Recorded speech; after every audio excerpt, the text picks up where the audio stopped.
I grew up in beach shacks in Queenslanders, and I was surrounded by this style of house. I don't remember these places as the perfect, pristine places when they emerged. I know them as decayed, so I show those aspects.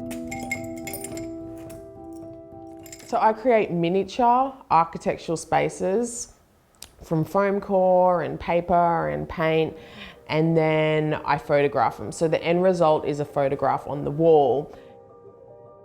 At first glance they look real, but then when you look longer you see they're a little bit off, and they reveal they are miniature constructed photographs. Growing up on the Gold Coast and making work there, I was always interested in Los Angeles because it's a place that the Gold Coast copied for architectural inspiration. After travelling here, I felt like a very familiar feeling of like deja vu, like I've been here before. I am hoping that the viewer has that same experience as well. So they're reimagining spaces and places, and they're so deeply familiar to most people that it does bring up those memories. I'm now based here and am exploring the connection between the distant yet familiar places. So the work in LAX is a series of 7 images that are based on the rainbow spectrum. Each work is based on my memories and associations of a certain colour. I'm making those places for the airport because they're places in between. That's what the airport is. It's a place of transition and flux. They're motels and they're places that you go to when you're travelling. They're also very ambiguous, so they're not specific to one place. They have a global memory. So I guess they are dream spaces as well.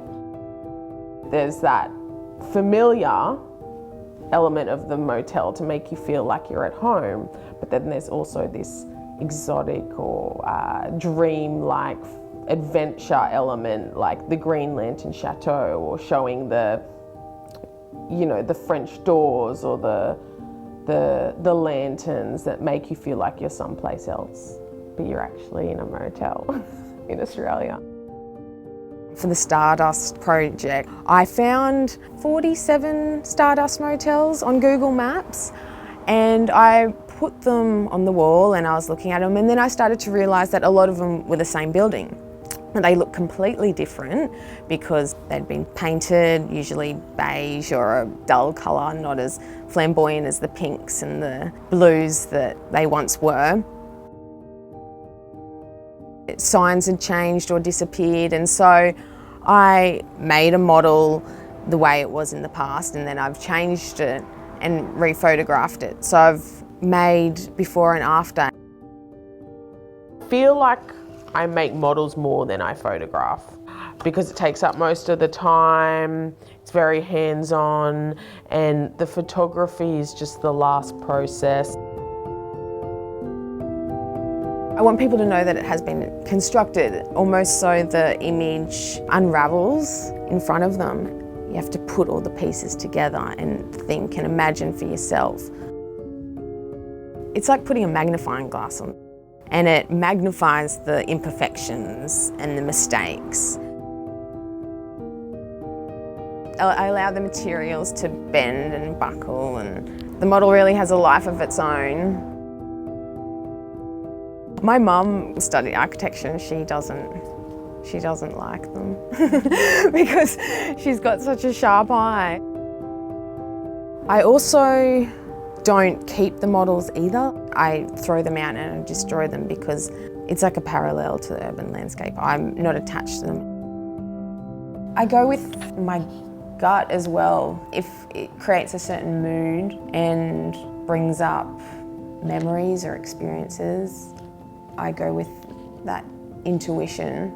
And then later on down the track, I discover why it is.